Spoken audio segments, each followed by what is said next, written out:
All right. What's up, everybody? Welcome to the Chad Prather Show. It is Wednesday afternoon. No, it's not. It's Wednesday morning. Look at how time flies. I don't even know what time zone I am in anymore. It is September the 3rd. Time is flying. Can you believe we're already past Labor Day? I mean, we're heading into the fall. It'll be Christmas tomorrow. It's crazy, the world we're living in. And I want to tell you, my new book, Born for Meaning, it is #1 in the new releases in the faith category. I think it's ranked like 2,500 in all books. Look at me. Look at me. I want you guys to go get it. You can go to bornformeaning.com, or you can head over to Amazon and get it. And leave me a review. That's what I need you guys to do today. Whether you like Amazon or not, go over there and leave a 5-star rating. It's what this book deserves. And I know many of you are waiting on it. The signed copies will be coming to you. We're waiting on the bulk orders to come in so I can put my signature on it. You guys are crazy wanting a signature on a book, but I'll do it for you. Let me see you guys in the chat. I want to see everything you got to say today. We got a special guest that's going to be on with us here in just a moment. You're going to love him, and we got plenty to get into as we consider yet again, for about the 8th time in the last 6 months, is this the beginning of World War III? I don't know. Some world leaders have gotten together to conspire against America. That's what Trump said. We're going to talk about that and speculate and see what is going on. But before we do, I want you guys to make sure that you have gone back into Rumble and YouTube and you are still subscribed. If you never have, I want you to subscribe to the show. And if you get an opportunity, go over to Spotify or on Apple Podcasts and leave a 5-star rating. Once again, it's what we deserve. And leave a review. Let us know what you want to talk about. We're going to mock, we're going to ridicule, we're going to talk about all things culture, and we're going to have a good time doing it. But hey, please do me a favor. Go grab the book. Go grab the book. You order it today on Amazon. You'll have it tomorrow. You'll have it read in an hour. Some of you guys want it to put you to sleep. But hey, put it right on the back of your toilet and you'll find the Lord right there in the middle of your Constitution. I think it's a good one, and I think you will enjoy it. So go over there and get that sucker. Get it, but please leave me a review over on Amazon. Just search it out, find the paperback, boom, hit the review. It doesn't cost you a thing to do that for me. Welcome to the program, folks. I want to begin with a world that is just far, a world that's far bigger than what we see. We look around, we see the headlines. Most of we live our days kind of with our heads down, staring at the screens, looking at the headlines, stuck in the traffic, watching the clock, measuring out life in coffee cups and deadlines. And it's easy on hump day, the middle of the week, it's easy to believe that what we see around us is all there is. But the truth is, what we see is just the surface. There's always a bigger picture. Every sunrise that paints the sky is a reminder that the world has been spinning long before our little worries came along, and it's going to keep spinning long after them. Every star over your head tells us that there's more out there than our neighborhood squabbles or the HOA or our politics or our petty grievances online. The universe doesn't bend to our anxieties. That's good news. It actually invites us to lift our eyes and remember that there's more. And that's what I want to do for you today. I want to remind you that there's more. I want you to see the big picture. I want you to get a new perspective, that when you step back and look at it, sometimes your problems will shrink. And when you zoom out, you'll notice the patterns that you never saw before. It's kind of like you're missing the forest for the trees. And that heartbreak you're feeling, it might just be the setup for a breakthrough. That obstacle you're going through today, it may be the training ground for resilience. Now, the closed door, the missed opportunity could be the redirection that puts you on the path that you were meant to walk on all along. And you and I, we're not just accidents bumping around in the chaos. We are threads in a tapestry that stretches wider than our imagination. And here's the challenge for you today.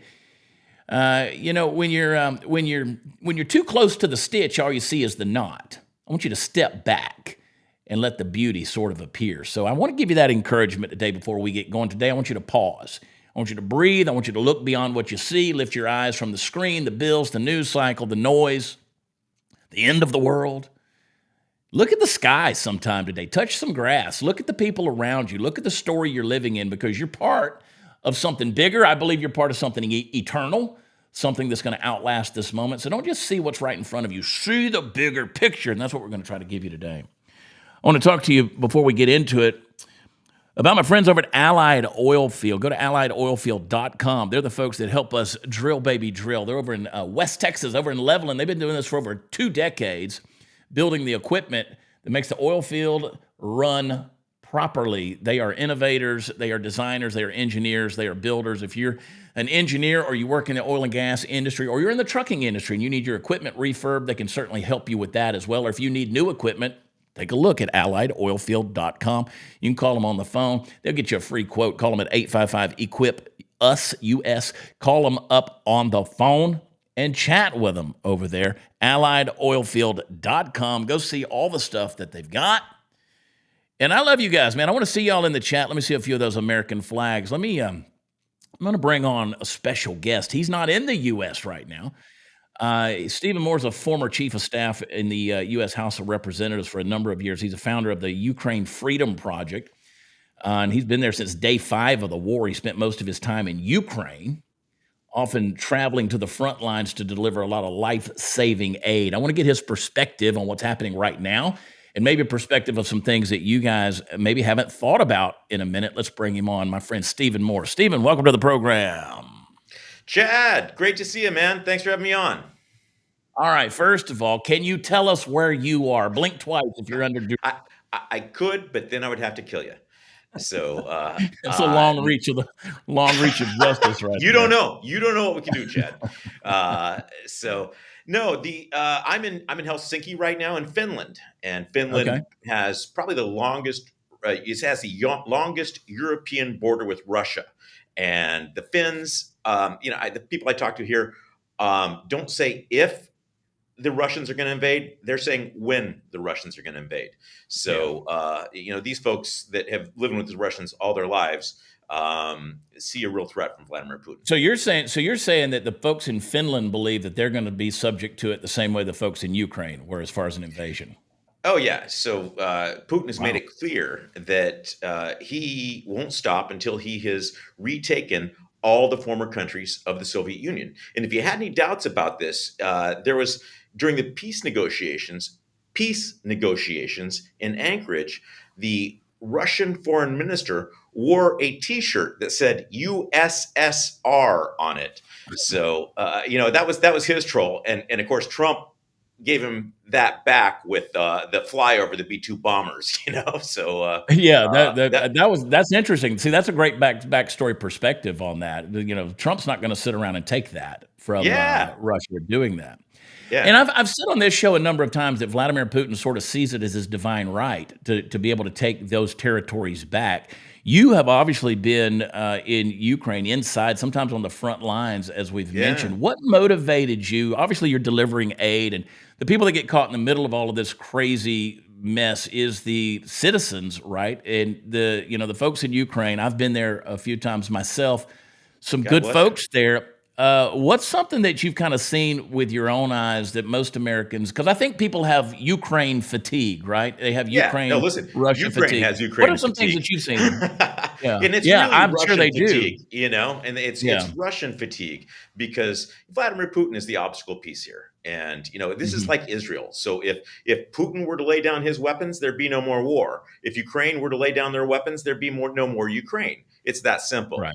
And so I came on day 5 of the war because I have a lot of Ukrainian friends and they needed help. So I came to help them get out of hot spots like Kyiv and Kharkiv because like everyone else in the world, I assumed that Putin was going to roll through Ukraine in 3 weeks. And when that didn't happen, I stayed because this is a fight for freedom. This is a fight for freedom, unlike anyone in the U.S. can imagine. And the sense of unity among the Ukrainian people and their unwillingness to sit still for the Russians rolling through is just it's an amazing thing to be a part of. And it really reminds me of what I like about being an American. And, everyone that's fighting Ukraine today was doing something else prior to the Russians invading. We work with auto body repairmen, lawyers, software engineers. There's a yoga teacher that we work with, man. This guy that's like, and then he's off shooting Russians. Yeah. And so pastors, we work with pastors. And one of the things we've done is there's one thing that's not getting out that's just a story that people aren't hearing is that Russia has shut down every church in occupied Ukraine. There's not a single Catholic priest left in occupied Ukraine. Vladimir Putin has killed as many as 70 pastors and priests in this short course of the war in the last 3.5 years. And so that's one of the stories that we're trying to get out. We've got a movie called A Faith Under Siege, and your viewers can go there. It's just faithundersiege.com. And it's a 58-minute movie. It's been on CBN, it's been on TBN, it's been on Newsmax, and it will give you the real story about the horrific things that Vladimir Putin is doing to Ukraine's Christians. And that's the thing I think that is a perspective most of our audience doesn't realize, because there are people caught in the crossfire, particularly the persecution of Christians that are there in the Ukraine. You've seen it. I've seen it. We don't talk about that a whole lot, or at least the mainstream will never do that. When I was there, I was working with churches, working with orphanages, and working, trying to help orphans and do so many things. These are the folks Man. getting caught in the crossfire. It's so you bring up the persecution of Christians. How prevalent is that? I mean, would you say they're being targeted specifically, or are they just sort Oh, of caught in yeah. the crossfire like Well, everybody so else? so again, the Russians are the ones doing the persecuting. You may hear Sure, something right. else elsewhere, but it's the Russians that are doing the persecuting. Everything else is nonsense. And again, I say that as someone who lives in Ukraine and has worked with Christians there. And what's happening is that there's 3.5 million people in occupied Ukraine that live under Putin's boot. And there's about somewhere between 2.5 and 3 million Christians in this area. So as we're talking about land, it's not really about land, it's about people. And these people can't go to church like you and I can. Like, I don't know, man, when you showed up at church last Sunday, did you have a Russian soldier greet you?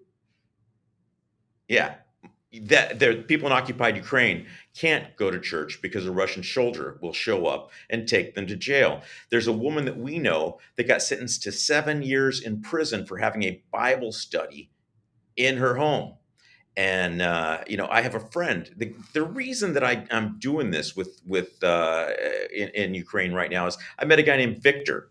Victor is an evangelical Christian. In fact, he came up to me in this co-working facility in this like place in Kyiv where I was just working. He said, "Hi, my name is Victor. I'm an evangelical Christian." I was like, "All right, dude, what you got?" And Victor says to me that he was a volunteer in Luhansk in 2014 when the Russians invaded there, and he was taking out families. And he took out a group one day that included a newborn infant and a pregnant woman. And the Russians pulled over his car, pulled him out of the car, and took him to the basement. And this is a euphemism for being tortured. When they say, Mm. when a Ukrainian says they took me to the basement, they were tortured.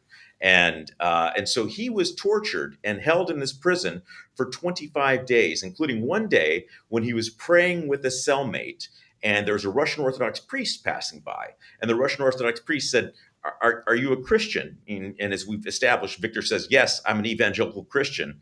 And so they took him out of his cell and took him to the torture room, and they tased him with electricity while the Russian Orthodox priest tried to cast demons out of him for being an evangelical Christian. Wow. And I Wow. heard this, and then I just, wow, it's mind blowing, and it's not getting out. Nobody knows this, so Yeah. that's the work that we've been doing. Well, let's ask this, because I know that our audience would want to know specifically. Do the people of Ukraine, the average rank and file citizen, and even those who would identify as evangelical Christians, do they see Zelensky as a war hero, as he's tried to make himself out to be, or is he more of a cog in the wheel of getting this thing taken care of? I mean, what is the perspective on that from the inside of Ukraine? What's their Well, opinion of yeah, Zelensky? sure. So there's solidarity behind Zelensky because he is the president and they're at Yeah. war. And I think a lot of people would say that Zelensky's done a lot of dumb stuff. And but this is not really about Zelensky. Zelensky is the government, and this Yeah. is about people fighting for their freedom. And I've heard people say that Ukrainians are warmongers or that they want the war to go on longer, and there is nothing farther from the truth than that. Again, these are people that want to get on with their lives, but they will fight to the death. They will fight to the last Ukrainian to stay out from under Putin's boot, because again, Yeah. Putin has established how he would treat Ukraine by in the occupied territories. He's blown up 600 churches across Ukraine. And again, I can call several people on the phone right now who have been tortured by the Russians. So Hmm. they will fight to the end, because, and it's not because they're warmongers, it's not because they don't want peace, but there are things worse than death. And living in under Russian occupation, where you can't go to church, you're at risk of torture for anything you do, is not the way anyone wants to live. No, and I think if Putin were to conquer Ukraine, that puts it on steroids. Those problems multiply themselves exponentially. So you've got the documentary "A Faith Under Siege." You're talking about the Christians that are enduring persecution. I encourage everybody to go to that faithundersiege.com. And those stories. I mean, those are impactful. We were joking before we came on here, talking about the different war zones you've been in. One of them has been Congress here in Capitol Hill in the U.S. That's a funny line that you said. What would you say that if you were to look at those two worlds? I mean, is there any leadership lessons, any carryover from those things that's been unique about sort of leading or navigating through crisis? What's the way out through this situation? What is there a resolution coming between Russia and Ukraine? Well, listen, I'm grateful for President Trump because, he knows that Putin won't respond to anything but strength. There is not something that you can give Putin that will make him go away. And President Trump recognizes that. And I think you saw his Truth Social post today. What I have seen is that we are currently in a global war, and the only people acting on that information is our adversaries. And you can see that from the gathering in Beijing right now. And so, but Putin doesn't want to stop until he takes over the former Soviet Union and establishes himself as like Peter the Great, some sort of great Right. Russian czar. And the way to make him stop is to make him stop. And one of the ways that we could do it is I am cut off his funds, and Mm. those sanctions, those secondary sanctions, are crucial. And right now, I'm when I get off this, I'm going to go on a ferry from Helsinki to Estonia, which also is on the front lines. They got a border with Russia as well, because I'm kind of looking at these countries that are also on the border to find out what they are doing. And the Estonians are the same way. They are just waiting for the Russians to come, and they're spending like 5% of their GDP on defense, which is, we spend 3.7 by comparison. So this is a little country that's going to fight. But when I go across on this ferry, there's going to be 6 or 7 ships that I will see on the ferry that are carrying illegal Russian oil to be sold to India and China. And Mm. there's 1,000 of these ships. They call them the ghost fleet, and nobody does anything. President Trump, with these secondary sanctions, would be able to cut off Putin's funds. And if he has no money, Russia is a gas station with an army. And if he cuts off those funds, then this war will get a lot smaller.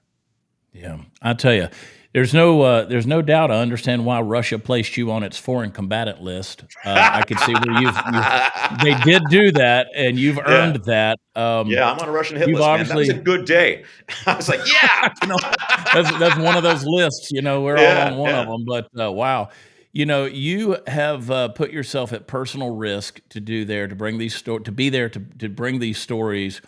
And just as a final thought, tell us not only what keeps you pressing forward in this, what motivates you, but what we can do, what people can do. Not only go see the documentary, and check out more information. But how can people support you?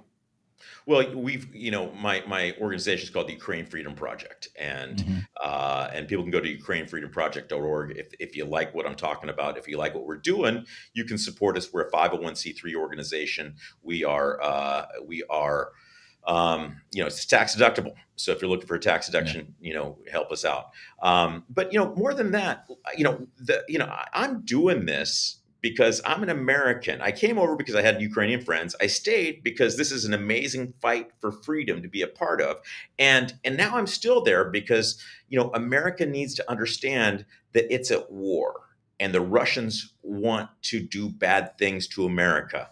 The Chinese and the North Koreans and the Iranians, they're all working together. Right now, when I go back to Ukraine, there will be Iranian-made drones flying by my window, sent by Vladimir Putin most nights.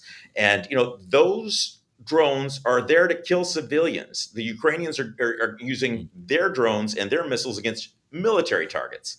And but Vladimir Putin sends 500 drones a night to kill civilians. Those are made in Iran. And then North Korea has sent tens of thousands of troops to Russia to give them combat experience so they can invade South Korea. And of course, China is funding it all. And none of this happens without China because Russia is a client state of China.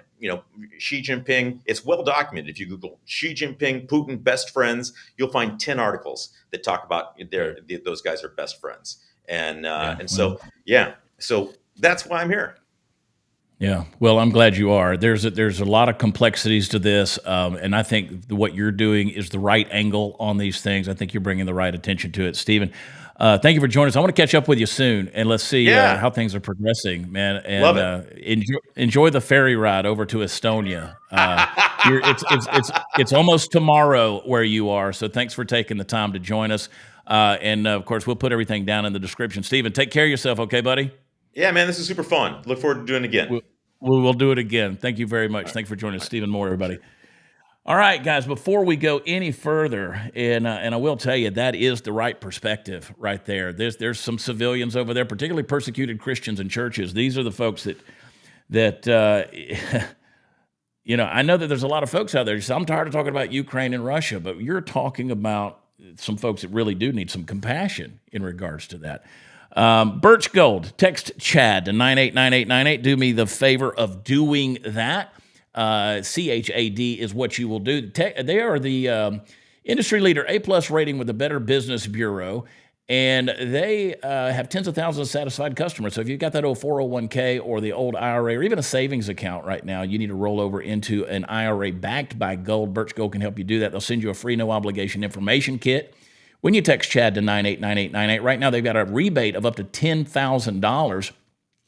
If you're a first-time gold buyer, they can match it in other precious metals. You need to talk to them. They will talk to you about that whenever you text Chad to 989898. So if you've thought about getting into the gold and silver ownership thing, let me tell you, it's something worth having. I own it, and I trust Birch Gold to be my advisors there. So talk to them. Do me the favor today, do that. Text Chad to 989898, and they will get you taken care of. All right, let's bring him on. I miss this guy. I need to talk to him. Bless his heart. Party foul. Steve, everybody. Uh-oh, you're muted, baby. You're muted. Hit the mute button. Uh-oh, he forgot he muted himself. I am sorry. I did forget I muted myself. I have a granddaughter in the house today, and she's 5, and she cannot speak in normal volumes. No, well, that's okay. Everything is super high, but she's all good. She's watching TV in there, so we're all good. Every time, I love how every time we come back to Steve, we get the applause. Hey, get some confetti blowing up in there. Did you see this video right here of they shared the video of the drug mules? Yeah, I watched it a few times. Yeah, watch that thing over and over again. These were Venezuelan drug mules that were out there, and they showed that thing. I guess it was a drone strike, and just absolutely, just. I will come to that in a minute, David. David's got to go in order because he's got the top story thing going on. We're doing a whole new thing around here, folks, with new branding. Play the clip right here. This is from Marco Rubio. These are, I guess he's smoked about 11 of them. Now they're going to, of course, say that this was unconstitutional. These people didn't have the due process of law. These are narco terrorists. I mean, I don't know what part of saying these guys need to be smoked. Boom. There's no surviving that. They never saw it coming. That sends a message. Yeah. They're not going to send 11 in a boat next time. They're going to. You would think they would leave more room for drugs and only send one person on the boat to drive the boat. Yeah. Play this clip you got pulled up. A drug-carrying boat, a lot of drugs in that boat. And you'll be seeing that, and you'll be reading about that. It just happened moments ago, and our great general head of the Joint Chiefs of Staff, who's been so incredible, including what took place in Iran, knocking out potential nuclear power for a long time to come. I think within a month they would have had it if we didn't do what we did. But he gave us a little bit of a briefing, and you'll see. And there's more where that came from. We have a lot of drugs pouring into our country, coming in for a long time. And we just, these came out of Venezuela and coming out very heavily from Venezuela. A lot of things are coming out of Venezuela. So, yeah. You know, and I guarantee you those guys in those boats, they're going to be looking up at the sky now, wondering what's some of that death from above. I mean, you should learn from Soleimani what he did in the first administration when he turned that dude into Stroganoff there on the tarmac. But, yep, that's it. Never saw it coming. Yeah, there's a portion of me, though, that is compassionate for the human life, that some of those may not have been drug smugglers. They may have been people being smuggled into the United States.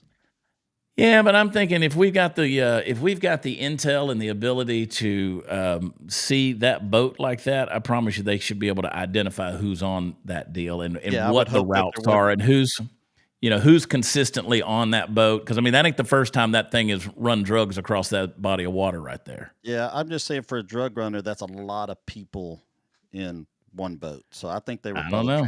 How do you know that? How do you know that? 11 people. It doesn't take 11 people to drive a boat full of drugs. You're actually taking up space. How do you know that? It takes up space. I want to know in the chat. I want to know who says that's a lot of people. I mean, I don't know. It takes one person How far to drive they gotta a boat. go? If look, there's But how 200 far you gotta pounds. go? Let's say there's 200 pounds a person. Okay, that's how many you're talking. These are Venezuelans, dude. I mean, that's like 135. Okay, 135. So you're still looking at 1,500 pounds of people that could have been used for drug space.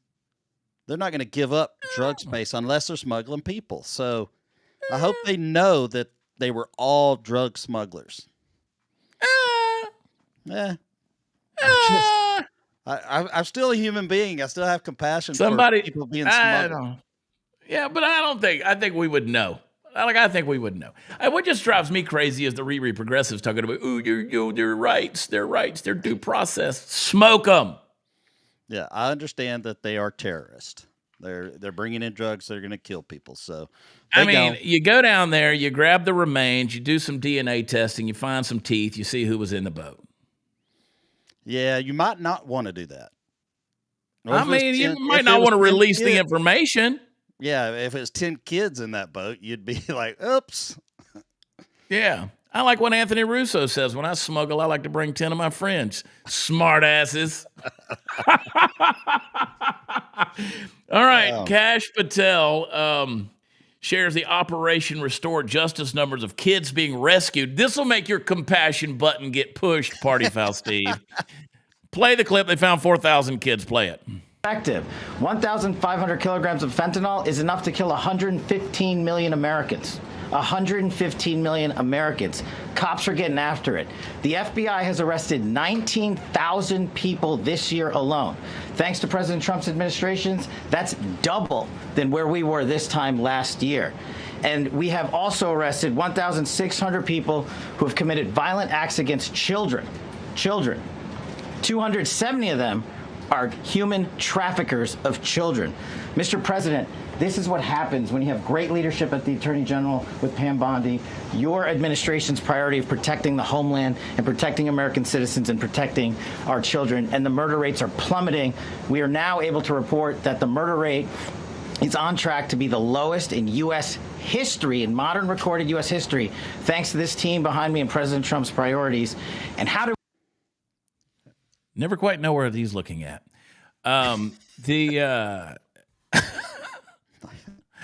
It's mean. But hey, that's great. I mean, when did you have an announcement like that under the Biden administration? You didn't. Never. Everybody want to talk about these compassion and separating families. 300,000 missing kids, man, under the Biden administration. Where were they? I also think he did a little damage control with Pam Bondi in that statement as well. Well, because he gave Pam Bondi. I'm gonna get on Pam's ass here in a minute. Pam Bondi. I got so many problems with Pam Bondi right now. I'm just telling you, I'm gonna bust her ass here in a little bit. I see Meggie Moo in the chat. Look at you, Meggie Moo. Where you been, girl? Where you been, Maggie Moo? Hiding out. Where my dancing bananas to in the chat? Man, you missed it. They Can were I just all over the say, place. let me just say two things. First of all, David Medina, at David Medina PDX, follow him over there. He's got his content coming back out. He's putting his stuff on social media. His commentary is fantastic. He's done a heck of a job rebuilding the show, rebranding the show. I'm doing a horrible job of remembering where we are in the show because he's got all these little things and he likes to pop them up. And I get him out of order, and then he starts yelling at me in my ear because he's also abusive. But that's okay. But I want to remind you guys, I wrote a book for those of you who have been through anything hard in your life called Born for Meaning. It is number 1 right now on the in the books in the faith category. It's like number 4 in Christian living. Look at me. Look at me. Look at that sucker. I created that cover. It looks good. Look at that sucker. It's a good book, Steve. When you say I created that, do you mean AI created that? No, I created this, buddy. created- I'm okay. a Photoshop genius, jackass. Mine said it's Boom. arriving today. It better. You ordered 2 by accident. Yeah, one on purpose. And yet one we're by- going to worry about you counting the smugglers on the boat. This thing is, you know what I'm impressed with is in all books out there on Amazon right now, this is ranked 2,500. Thanks, Maggie Moo. Yeah, Looks I great. heard this is the slowest book day of the year. You're a jackass. You and Anthony Russo both. You know what? Linda Adams wants to know what you do with your day, Steve. What do I do with my day? Yeah, because obviously you know all about smuggling and drug running and trafficking. I do a lot of I mean, reading. you're like at least 200 pounds apiece. These Venezuelans, they're little Mayans, dude. They don't. I'll probably get in trouble for saying that. They might be Aztecs. All right, Eric Doherty. The White House is gearing up for a troop deployment in Chicago.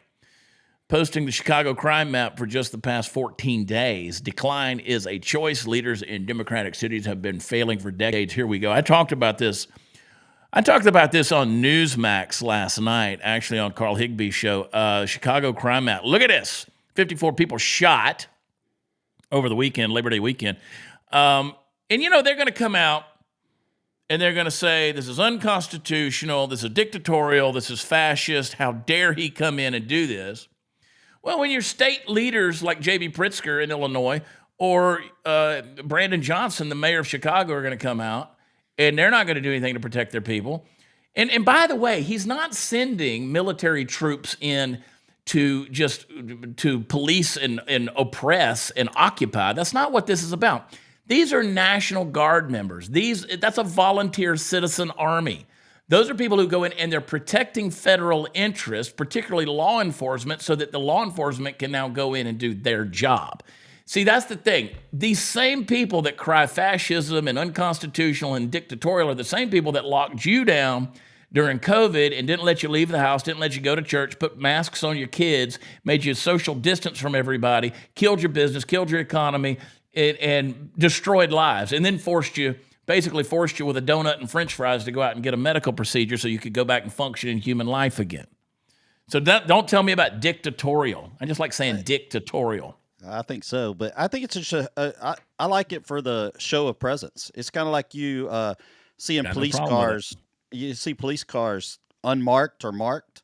I like to see the marked ones because that keeps me slow down. You know, I'll slow down, but if unmarked ones, people are just going to keep speeding. So if I'm sitting in the Waffle House at night, I like knowing there's some popo around. Yeah. You know what I mean? Yeah. Identifiable police officers. I like to see it. Pete Hegseth went off on J.B. Pritzker on Fox and Friends. Play the clip. Oh, we are buffering. I love it when Hegseth buffers. Here we go. Pooh. Maybe. We're going to try it. We're buffering. Well, I assure you he did. Well, tell us what he said. I assure you that he did, for crying out loud.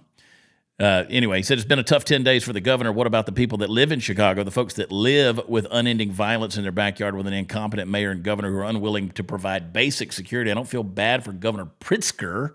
Pritzker had a press conference yesterday where he said, you know, the Trump wants him to call him on the phone. He's like, I'm not calling him on the phone, you fat ass. He's like a Chris Christie wannabe. He's like a little doppelganger. He's the same one that said that nobody carries papers proving they're a citizen with them. And all I could think is, I carry a driver's Governor, what about license. Yeah, exactly. Go ahead and play Pete. Look at that hair. people that live in Chicago? What about the folks that live with unending violence right in their backyard with an incompetent government and mayor and governor who are unwilling to provide just basic security? So I don't feel bad for Governor Pritzker. He should be welcoming support. He should be welcoming outside efforts to come alongside him, just as, frankly, the mayor of Washington mostly has. So he's playing a shell game. It's a charade. He knows that his city's out of control.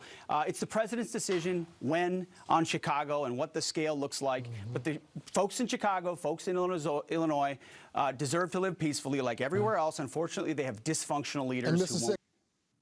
You know, these guys like J.B. Pritzker and Brandon Johnson, what they remind me of is the husband that got caught cheating, and you just deny. Like,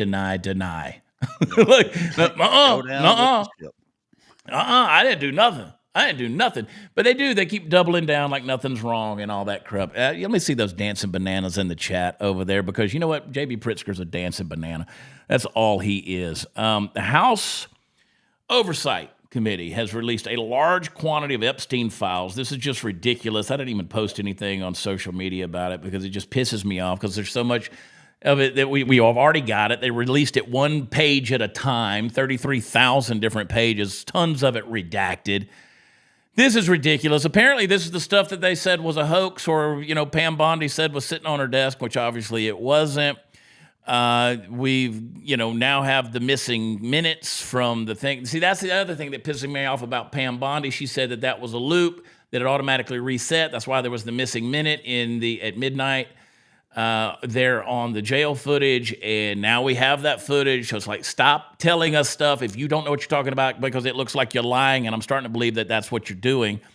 So, This is pretty telling. I mean, when you open this deal up right here, and there's tons of it that is redacted. You have to download it to get it. And I get redacting the victims. I get keeping that out of the, public eye. But there's a lot of stuff coming out, because a lot of members of Congress met yesterday with some of the victims. And this was, they say, all the subpoena documents from the DOJ related to Jeffrey Epstein.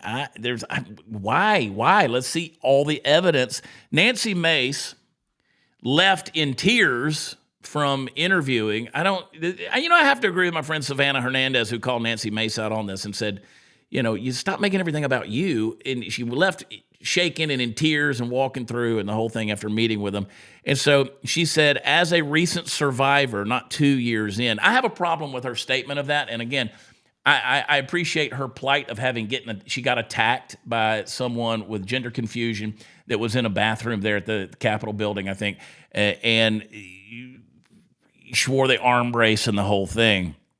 But I still don't compare that to being a victim of Jeffrey Epstein. You're talking about apples and oranges in here. But you said, as a recent survivor, I had a very difficult time listening to their stories, full-blown panic attack, sweating, hyperventilating, shaking, I can't breathe. And there may be something else happened to Nancy Mace I don't know about. You can correct me if I'm wrong. But she says, I feel the immense pain, and I can relate. I believe me, the empathy is real, of how hard all victims are fighting for themselves, because we know absolutely no one will fight for us. God bless all survivors. She did sign the Thomas Massey's thing for getting all of it released. So that is kind of going against it. I find it interesting that it's the women that are signing this thing and not the men. Where are the men in Congress? Where are the GOP Republican men? Where are they stepping up to sign this Thomas Massey decree wanting all the things to be released? They're hiding their friends. Well, I think they're hiding some donors. This is where I've come to on this whole thing. I think you've got, whether it's a politician that's on some file or something like that, I think you're hiding their donors. They're protecting their big money at this point. I would love to see what you guys have to say in the chat on that. But if they expose that, the money stops coming.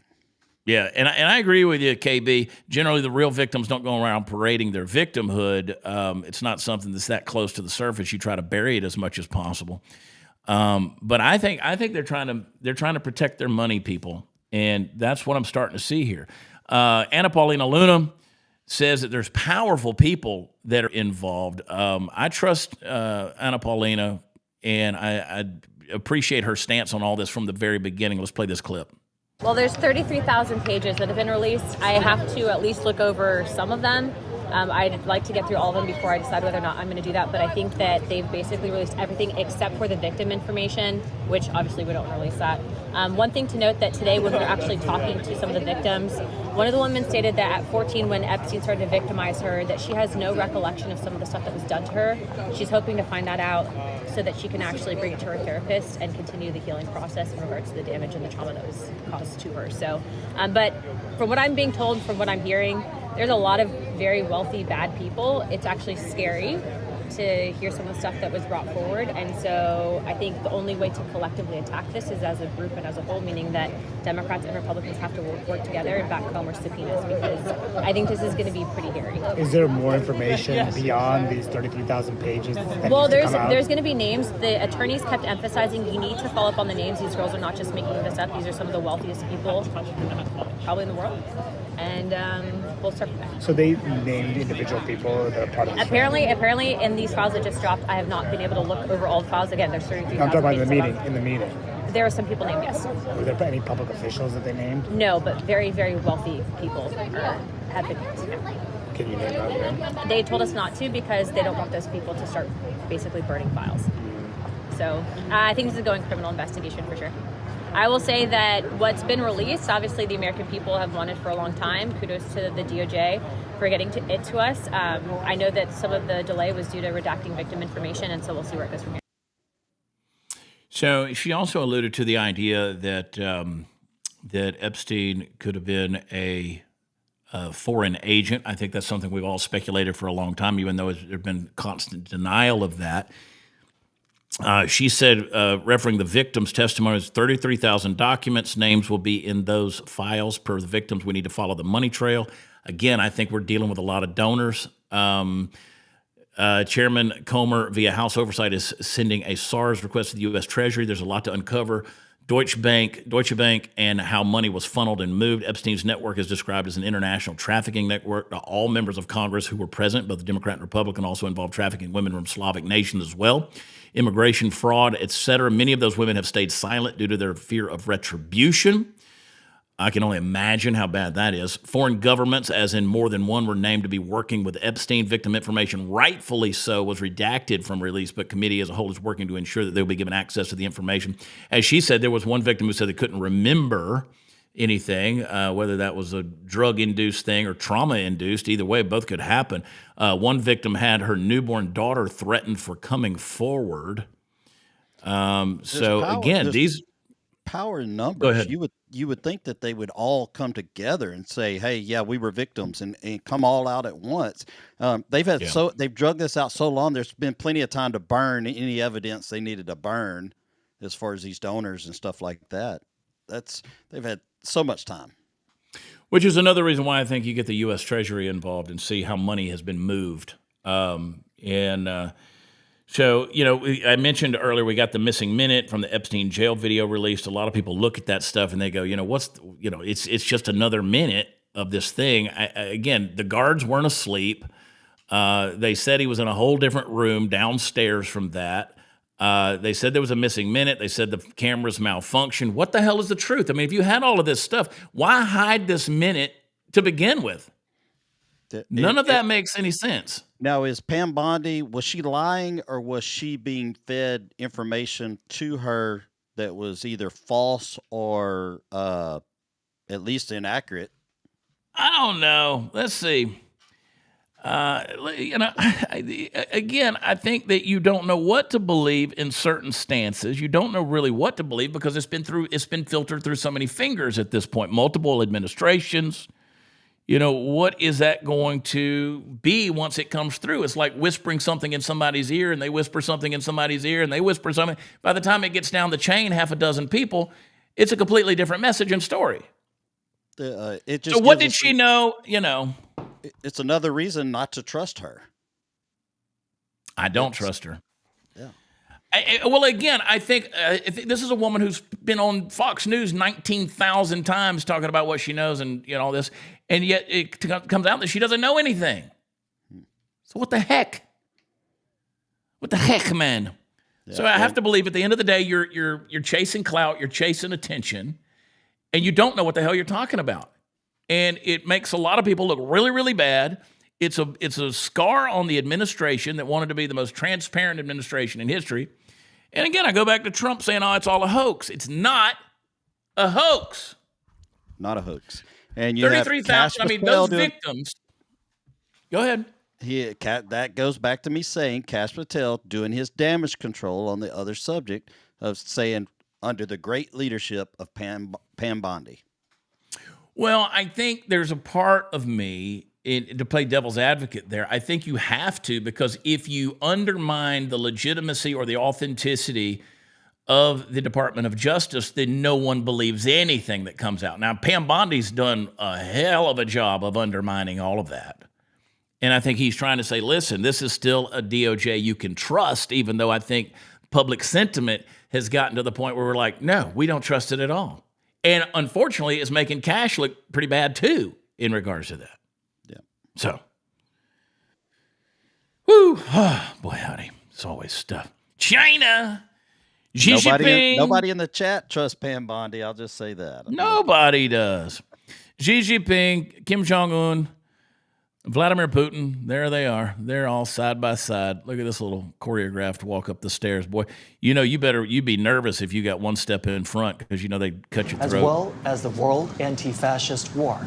And now the leaders are arriving at that expansive viewing platform up on the Tiananmen rostrum. All right, so these are the guys that want to kill you. They want to kill you. I don't know if you heard some of their translation. They were talking as they were walking right through here, talking about organ transplants and stuff. Did you see any of that stuff? I don't know if it's true or not. Talking about how at 70 years old, you're still just a kid. And talking about how they can live to be like 140 years old. Yeah. Yeah. Anyway, they got to figure this is what they're talking about. So you got the military parade that's going on here. I mean, these dudes right here, I mean, they ready to rock and roll. There you go. Are they just showing the world that, hey, we're big allies? Well, I mean, don't make me look happy. No.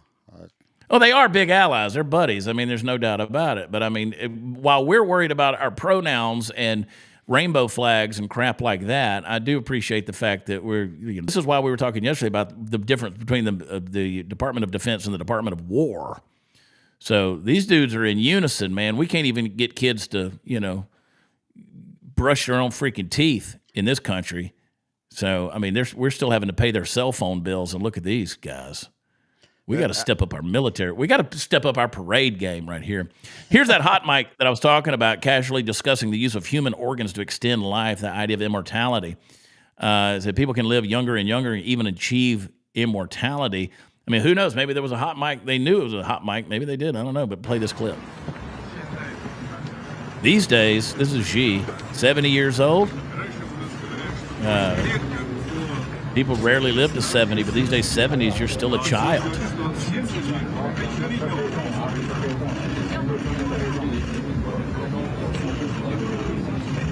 I don't know. But I would say they're ready for World War III or getting ready for World War III. Even achieve immortality.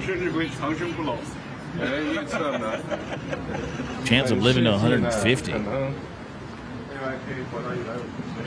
right. Well, China displays their let's say you got them displaying their nuclear capability as well. Man, I'm telling you, dudes ain't jacking around. Look at him. They just floating them bombs down Main Street, bro. Look at here.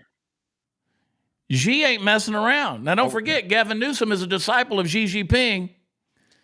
Now, they've been known to make papier-mâché missiles and stuff, so are those papier-mâché or are they the real deal? Well, I didn't ask. But I tell you what, papier-mâché or not, they shove one up your ass. It ain't going to feel good. You know what I'm saying? Yeah. I mean, you saw them Venezuelans get smoked in that boat. You just heard Stephen Moore talking about them flying those Iranian drones past his window every single night in Ukraine, I think they got some capability. I don't think any of those were real.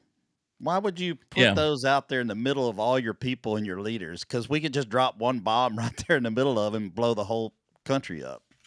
I mean, I like where your head's at, Steve. Yeah. Trump sends the message to Xi, please give my warmest regards to Vladimir Putin and Kim Jong-un as you conspire against the United States of America. This is on his Truth Social deal. I love that. Trump's just swinging his balls, man. He ain't scared of nothing on a deal like this. So, I'm happy that we got a guy like, can you imagine them meeting like this and doing this kind of, thing? And where's the left? Why isn't the left coming out talking about their dictatorial military parades? If Trump has a military parade and swears in a bunch of people on on a national holiday, Independence Day or whatever, they're gonna lose their freaking mind. But no, anyway, they'll clean up the streets for Xi Jinping in San Francisco. All right, let's get to the segment I love. Let's talk about the pinheads of the day. Pinheads of the day, everybody. I like that plural. Pinheads. Well, we always want to do just one pinhead.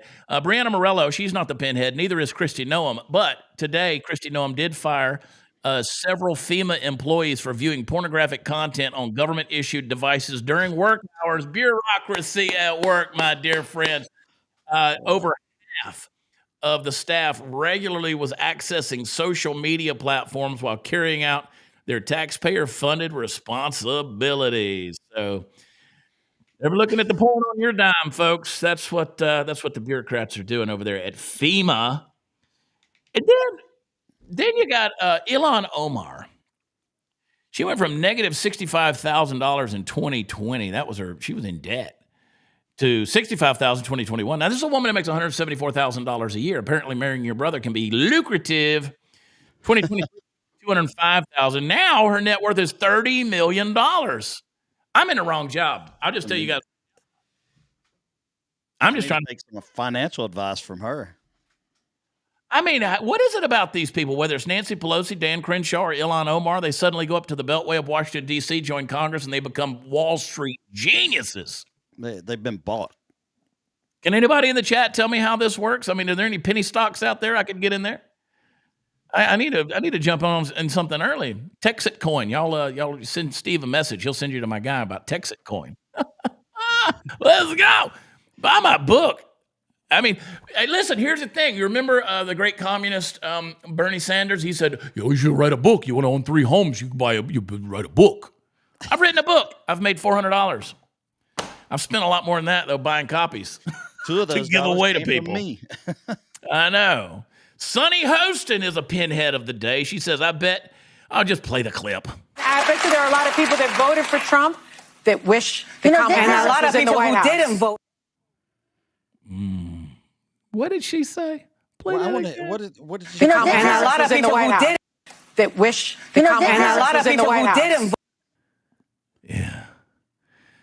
A lot of people that voted for Trump wish that Kamala Harris was in the White House. I mean, I don't know if Sonny got a chance to see that parade today there in China. I mean, is there anybody in our chat that thinks that you voted for Trump, but you wish Kamala Harris was in the White House? Is there anybody in the chat right now that thinks so? I'm going to go with no. Let me throw some dancing bananas. Because you know what? She's a dancing banana. I don't even like to blaspheme the dancing banana with Sonny Hostin. Yeah, there's Thank God it. One regrets their Donald Trump vote. No, and you know what? Yesterday we were absolutely right. He's moving he came out. He looked perfectly healthy. He trolled him a little bit. He wasn't dead. We have that verifiable evidence. He wasn't dead. He wasn't AI. He actually gave his announcement from the Oval Office, looking pretty good, looking like Trump, looking good. Looking real good. All right, Party Foul Steve, before I get to my final word, any final words you got to say, buddy? Anything you need to say? Follow me on all the socials. I love it when it says at Venmo. At Venmo. Party Foul Steve, I love you, buddy. You'd be surprised. I made like $15 in the last Look at you. Look at you, son. Moving it on up. Venmo. Moving it on up. Yeah. All right, everybody go follow him at Party Foul Steve. I will also mention that you guys need to also follow David Medina, our producer, at David Medina PDX. All right, let's get to my final word. All right, I want you to go get the book Born for Meaning, and I want you to go leave a review on Amazon. Just look up Born for Meaning, Prather, whatever. Find the book, the one that looks like this. Get over on the paperback. Leave me a 5-star rating and review. I need to see about 50 of those. Out of all the people watching this, I need to see about 50 reviews pop in there, please. All right, guys, let me tell you something. Everywhere I go, every headline I scroll, every pundit with a microphone, every panic button out there seems to be getting pushed right now because they're dead set on convincing me the world is ending. Now, you just saw the military parades. Russia this, China that. They're going to live forever, by the way, with the organs that they're harvesting. The economy crumbling, the climate is burning, the robots are rising, and if we're not careful, the sky might literally fall by dinner time tonight. Yes, Stephen said there were Iranian drones sent by Russia flying past his windows at night there in Ukraine. Bad things are happening in this world. That's undeniable. But here's what I refuse to do. I refuse to spend the fleeting precious hours of my life staring at the shadows on the wall waiting for the monster to crawl out. Now, I want to give you a solution. If the world really were ending tomorrow, what good would it do to spend today in fear? I mean, don't miss the sunrise. Don't miss the laughter of your children and grandchildren. You'd miss the chance to shake somebody's hand, look them in the eye, remind them that hope is not dead. If you knew that tomorrow was coming, and I think you do, you wouldn't be spending this time in panic, right? So stop panicking. Don't be a panicking. Panic makes you blind. But hope makes you think. And that's what I want you to do. Because whereas fear builds cages, your courage is going to build future. So people that are out there shouting the loudest about the end of the world are worried about these missiles in, the main street there. The people screaming about the end of the world, they aren't offering you hope. They're selling you control. They want you to be addicted to fear because the fearful people are easy to herd. But the truth is that you and I were made for more than fear. Critical thinking starts when you refuse to let headlines become handcuffs. It starts when you ask, who benefits from my panic? Who profits from my despair? And it grows when you decide that your peace, your faith, your ability to love your neighbor will not be auctioned off to the highest bidder in the marketplace of hysteria. They've weaponized chaos and outrage. So no, I can't spend my day wringing my hands about Russia and China. I can't hand them my joy, my focus, my soul, because the moment I do that, they've already won. Instead, I'm going to spend my day living and praying and thinking and building and loving and planting hope like seeds in a dry ground, because maybe, just maybe, the world doesn't end when the bombs drop or the markets crash. Maybe the world ends when good men and women surrender their hope. That we still have control of. And maybe the world begins again when we refuse to let fear write the final chapters. So lift your eyes, my friend. I want you to think critically. I want you to live courageously. I want you to hope stubbornly. That's how you beat the end of the world. Let me tell you something, folks. Everywhere I go, every headline, everything I see, every pundit with a microphone out there, all those guys out there that are dead set on convicting you the world is ending, they are wrong. They're absolutely wrong. So I want you to lift your eyes up and hope up, and we're going to move forward together. That's what we do here on the Chad Prather Show. Get the book. Bam. Born for Meaning. Join me each morning, Monday through Friday at 8, 7 Central before the noise. Get your day started right. That'll give you some hope. That'll give you some hope. If you're missing out, go over and look at the playlist on Before the Noise and get caught up on those episodes. I need you to subscribe. I need you to leave a comment down below. Hit that thumbs up button. You don't have to smash it. You can massage it. You can caress it. You can lick your finger and touch it. I don't care what you do, but go over to Spotify and Apple and leave us a 5-star rating and a review there, and let's drive this show further up the ranks. Tell your friends and family about the Chad Prather Show, because that's the only way we're going to grow. Don't forget our friends over at Allied Oilfield, and text Chad to 989898. And I'll see you tomorrow morning. And in the meantime, I better see you over there leaving me some reviews on this book on Amazon. K. All right. I'm praying for you. You pray for me. I love you guys. God bless you. And we will talk to you tomorrow.